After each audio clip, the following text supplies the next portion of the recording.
Everybody, what's going on? I am Jamie Dawn, your evolutionary, revolutionary astrologer, bringing you your celestial wisdom for the week of July 8th through the 15th. And I just want to put a little pin on the map for you. I will not be live on Monday the 8th. Jay, my producer at 12 Radio, is on vacation. Yay for him, he and his partner. And so we're going to do a replay. I didn't have time this week to do a pre-record. So it'll be a replay, but you have this, which Joan, my wonderful assistant, she will post to, of course, my YouTube channel. And who knows, I'll have a little bit of content here that Jay could probably throw up another time for. So anyways, some things that are happening. And of course, we're going to pull a card because I like doing this for you guys, a card for the week. And here we are in the throes, the thick of Cancer season. I'm actually recording this on the new moon in Cancer. It's not exact just yet. I got a couple more hours before it moves exact, but wanted to get this video done for you. And hopefully by the time you are watching and listening to it, you'll understand that these new moons are a wonderful opportunity. I mentioned on my radio show at the beginning of the week, a great time for resetting things. So every month we have a chance to really pull in on a new moon, get quiet, maybe introspective, spend a little bit of time reflecting on what is working and what isn't, and what we're wanting to manifest in our lives. And why do we want it? I think that's probably the biggest thing that we want to continue to pay attention to, is the motivation behind it. And as I mentioned also, as a great reminder when it comes to manifesting, is we're doing no harm and we're not depriving another person. And so, yeah, manifest away. Use this new moon to take all the emotions that Cancer can embody and feel. It's an emotional, watery sign. It's very intuitive. And the emotions are what helps in the manifestation process. So, take that time to create the desire. And with Cancer energy, we're really looking at where do I feel I belong? Where do I feel at home? So in astrology, depending on the area, the house in your chart where this may fall could affect you, right? So in your first house, where do myself, my personality, the way in which I express my own, I want to be seen by others. How do I feel at home in my own skin, Then second house, how do I feel at home in the work that I do, the income I draw in, the possessions that I have, the physical things that I touch and see? Do they make me feel like I belong? Do they feel like they belong in my space, Third house, we're looking at it from that view of community, local community, maybe our siblings, how we communicate, process information, how we learn. So am I learning something? Maybe I'm going to learn about real estate because it has to do with home. Or maybe I'm learning about something cooking, and I'm inviting my friends and family to come over, and we're communing and we're just having a good time. And I feel most at home when I'm surrounded by the people that I really care about, my neighbors, that sort of thing. And then fourth house, we're looking at the essence of Cancer energy, which is the home. It's the mother and the ancestral roots. Remember, it's the root of the tree, if you will. And so where do I feel like I belong? Maybe there's some good healing that happens here, as well as an understanding to set intentions to say, I want to feel like I belong at home in my space and at home with myself and all of my past, and really reconciling that. My intention is to go on this pathway to manifest deeper healing when it comes to maybe my ancestral roots. Fifth house is our expressive qualities. That's where we take a little risk. It's where our children can come into play, maybe that youthful attitude. Maybe there's a creative project that you are ready to share with others. And this gives you an opportunity to say, yeah, in my expression, I can help others feel at home. Maybe you're deciding to become an interior designer.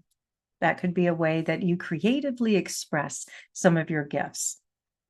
Sixth house is that house of self-development. It's also that house of routine or ritual. Our health is usually considered sixth house because we need a daily routine like hygiene and exercise, good nutrition, things like that, in order to support our good health. So we may look at around our surroundings and say, does this support my healthy habits, my healthy lifestyle? If not, maybe I need to reset that.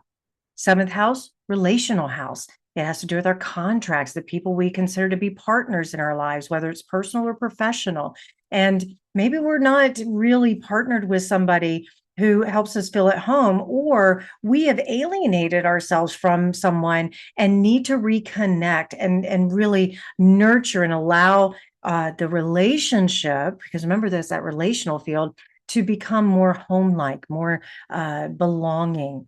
And very often it's easy for us to push our partners away and nurture those who are a little less connected because it feels safer, right? So now maybe it's revisiting the relationship and saying, I can be more loving, more nurturing, more affectionate with my partnerships here. Eighth house, that's a deeper connection. So you've got that partnership now. You're willing to bond with these strong emotional bonds, intimacy and trust, and saying, now we're going to create something really tangible together with our joint resources, with the way in which we are partnered together. And how can we do it so that maybe it helps us feel more belonging with another? And we want to bring other things. It could be children, it could be the people that you work with, it could be that you have a business together and you want to nurture those who work with you, that you're interacting with, and build those deeper, stronger bonds with. Then we move to the ninth house, which is what's considered the God house, but it's our belief system and it's how we navigate the way in which we are, we put our mindset, if you will, because our beliefs drive our behaviors, right? So maybe there's been some beliefs here that you've held on to that need to be revisited because they just don't resonate. It doesn't feel like a place where you belong. Maybe there is a religious sect that you have decided it doesn't feel like home, or maybe you found one, it's time for you to join, might be something along those lines. It kind of moves into an 11th house, which I'll talk about in a minute.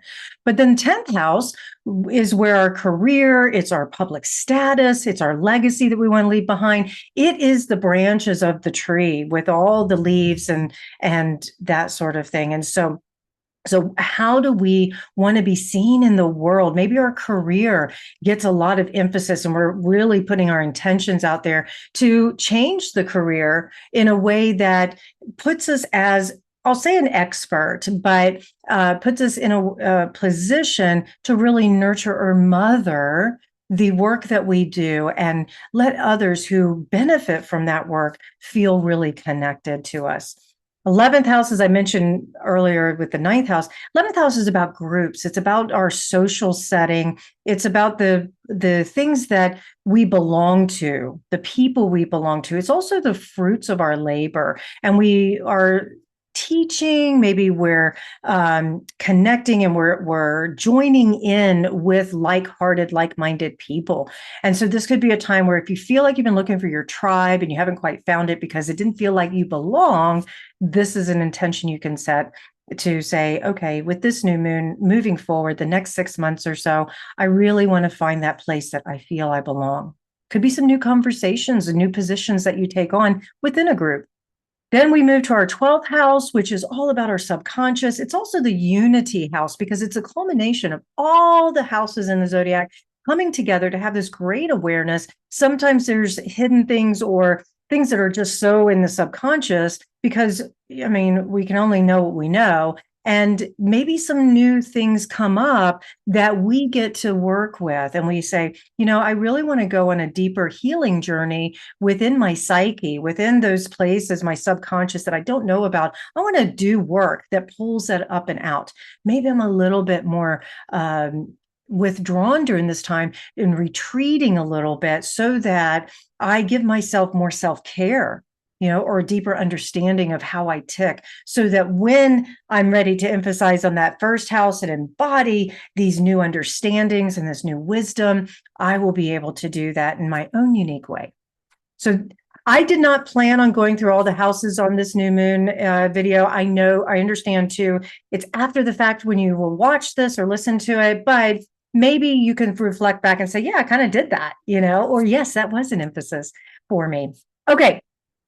So I'm just paying attention to my time because I have a call scheduled after this. Okay. Let's look at our card of the week. We have the Six of Cups. Oh my gosh, I love the Six of Cups.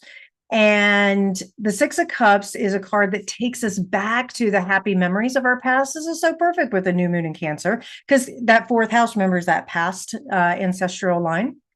And so the Six of Cups takes us back to that time, whether we're a child, a teenager, young adult, and we're revisiting some of those memories. We might feel a little more nostalgic during this time. We want to reconnect with the people that help us feel like we had good memories. There's a sense of joy and happiness as we reminisce all the times together. Maybe you're getting together with family and friends and talking about the good old days. There's a level of harmony that gets increased with the Six of Cups and cooperation within the relationship. So if you're looking at it from a relationship standpoint, get ready for that give and receive, without expectation, and allowing yourself to stay just as open to receive as you do with the generosity of your giving, and see you're giving because you love it, and the previous time maybe that was challenging emotionally, now we get to turn this attention into something a little bit more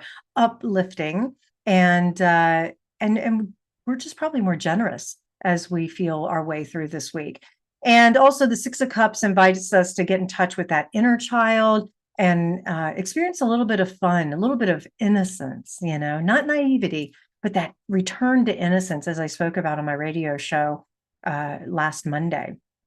And that idea of innocence also keeps us wide open to receive intuitive hits, which I feel is super important as we have some movement this week on July 11th with Venus moving into Leo and immediately opposing Pluto in Aquarius. And some of you may know, if you're following me on social media, when Mercury moved into Leo and opposed Aquarius this last week, I picked up a nail in my tire. It was so perfect because Mercury rules transportation, communication, things like that. And Mercury is going to go retrograde in August. I'll get to that when we get there. So let's enjoy this moment for now. But it was almost like with Pluto's that planet that brings up where you're powerless or the things in which you have to react to because it's usually an outside circumstance that's beyond our control. And so when that happened, I was like, it happened in the morning, right as I got home from the gym, and I had appointments lined up and all this. And it was like, okay, this is really inconvenient, number one.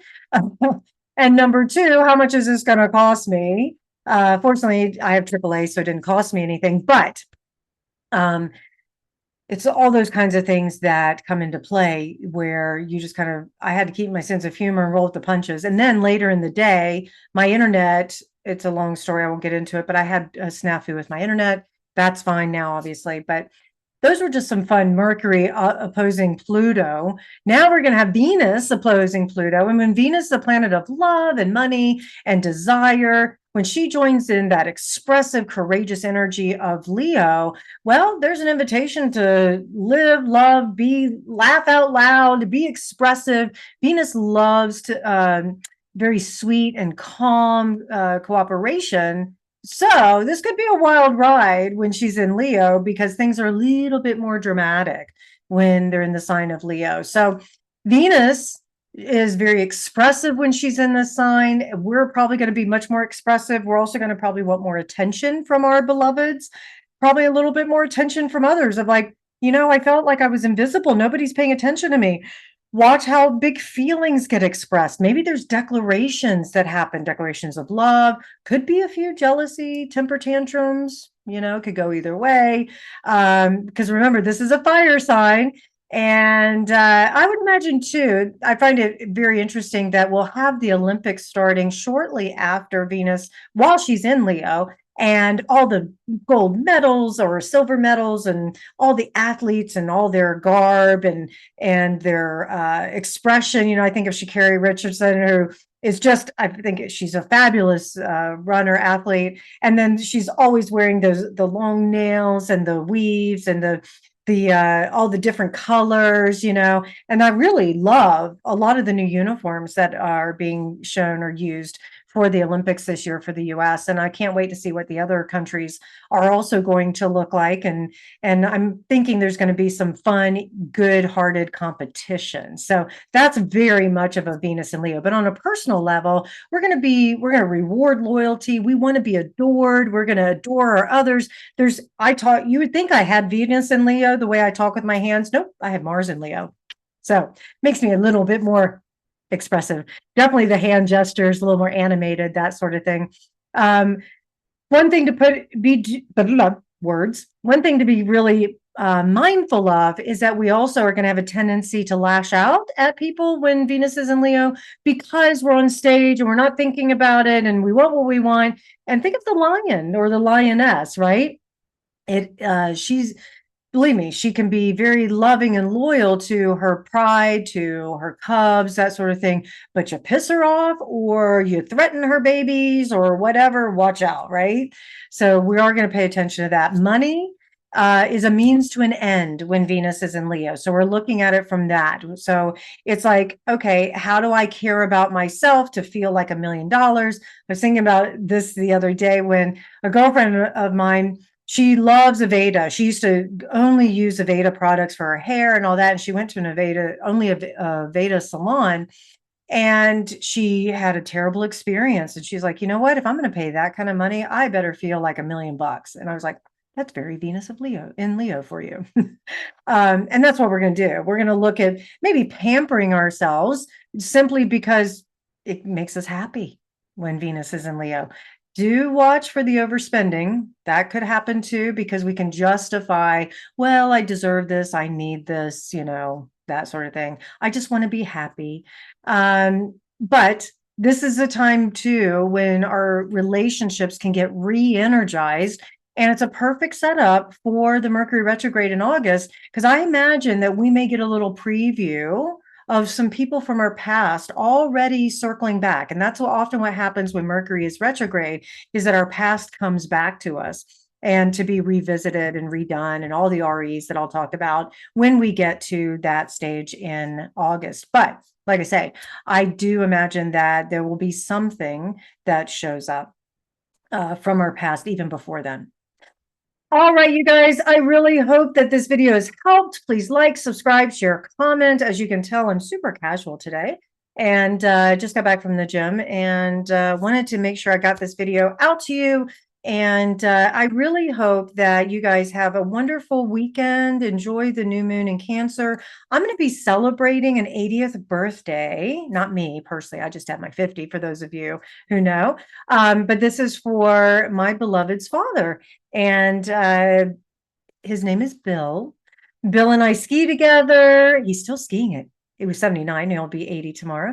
And we ski together, we hang out. He's the one that actually helps me with my tomatoes, because I'm using his compost that he has been using for over 30 years. He let me have some, and that's why my tomatoes are amazing.